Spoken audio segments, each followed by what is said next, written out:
आखिर कब तक किसी माँ की गोद सोनी होती रहेगी, एक पिता का सहारा उनसे छीनता रहेगा, और आखिर कब तक छोटी सी लापरवाही किसी पूरी परिवार की दुनिया उजाड़ती रहेगी। 12 जुलाई की सुबह करीब 7:30 से 8 बजे के बीच बिलासपुर के वेयर हाउस रोड में एक दर्दनाक रोड एक्सीडेंट हुआ। रविवार तो छुट्टी का दिन था, लेकिन रुद्र अपने बेहतर फ्यूचर के लिए कोचिंग की एक्स्ट्रा क्लासेस और टेस्ट देने जा रहा था। जैसे कि आप फुटेज में देख रहे हैं, वो अपनी लेन में ही था, समान तरीके से चल रहा था, तभी सामने से एक किया कैरेन से उसकी टक्कर हो गई। बहुत से लोग मौजूद थे, लेकिन उनका ध्यान सिर्फ वीडियो बनाने में था, और एम्बुलेंस भी 30 से 40 मिनट के बाद आई। और दुख की बात तो ये है कि पास में दो हॉस्पिटल थी, फिर भी उसकी जान बच नहीं पाई।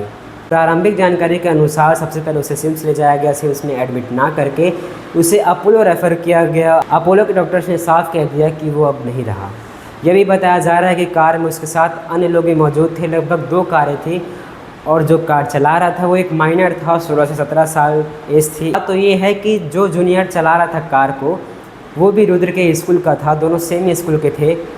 और ये सिर्फ मेरे लिए एक हादसा नहीं था, रुद्र मेरा दोस्त था। हम क्लास 10 तक साथ पढ़े, क्लास 4 से 10 तक हम क्लासमेट्स थे। फिर सब्जेक्ट अलग हो गए, लेकिन दोस्ती और यादें कभी अलग नहीं हुई। कभी सोचा नहीं था कि जिस दोस्त के साथ स्कूल की यादें बनाई थी, उसी दोस्त को इतनी कम उम्र में हमेशा के लिए अलविदा कहना पड़ेगा। जब उसके घर पहुँचे, वहाँ एक सिर्फ सन्नाटा नहीं था, वहाँ एक माँ का दर्द था, एक पिता की खामोशी थी, और पूरे परिवार का टूटा हुआ सपना था। उसकी माँ बार बार कह रही थी कि जिस बेटे को पढ़ने और अपने सपनों पूरे करने के लिए घर से भेजा था उन्होंने, वही बेटा वापस नहीं लौटा। अंतिम संस्कार का समय उसके पिता ने हमसे सिर्फ एक सवाल पूछा कि गलती किसकी है। फिर उन्होंने कहा कि मुझे उसमें भी अपना बेटा दिखाई दे रहा है। अब सवाल हमसे है कि कुछ मिनटों की स्पीड किसी की पूरी लाइफ से ज़्यादा कीमती है। यहाँ सबसे बड़ी गलती उन माँ बाप की है जिन्होंने अपने बच्चों को गाड़ी दिया जबकि वो नाबालिग थे।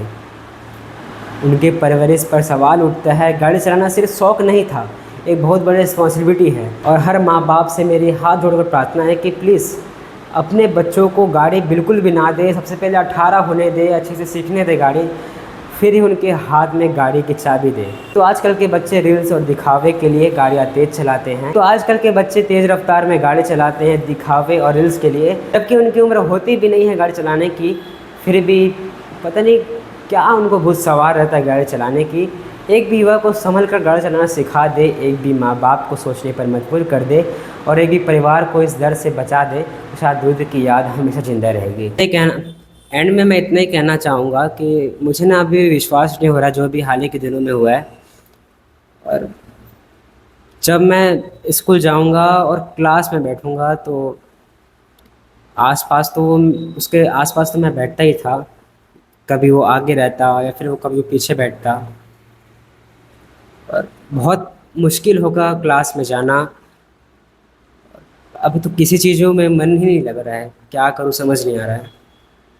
और जब भी आँख बंद करता हूँ और हर पल हर सेकंड सिर्फ उसके मम्मी पापा का चेहरा नज़र आता है, उनके बोले हुए एक एक शब्द याद आते हैं। मतलब भाई हमारे कानून व्यवस्था भी ऐसा है ना कि आप पैसा दे के छूट भी जाओगे, किसी की जान की कीमत है हमारे देश में।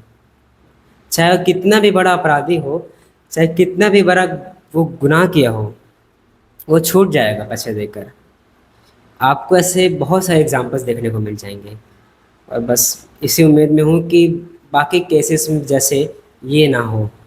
जान के बदले जान तो नहीं मांग रहा हूँ, बस ये है कि उसे इंसाफ मिले, निष्पक्ष होकर जांच हो, सभी अपराधियों को सज़ा मिले, और उनके माँ बाप ही सबसे बड़े गुनहगार हैं, उसके बाद बच्चे हैं। क्या ही कहूँगा। बाकी रुद्र हमारे दिलों में हमेशा रहेगा। We will always miss you Rudra, we love you. ओम शांति। भगवान रुद्र को अपने श्री चरणों में स्थान दें, बस इतनी प्रार्थना है मेरी। और उनके परिवार को मजबूत बनाए इस कठिन परिस्थिति में, इस कठिन परिस्थिति का सामना करने के लिए। ओम शांति। ओ ले लो पैसा ते ले लो प्यार, मैनू मेरे यार मोड़ दो।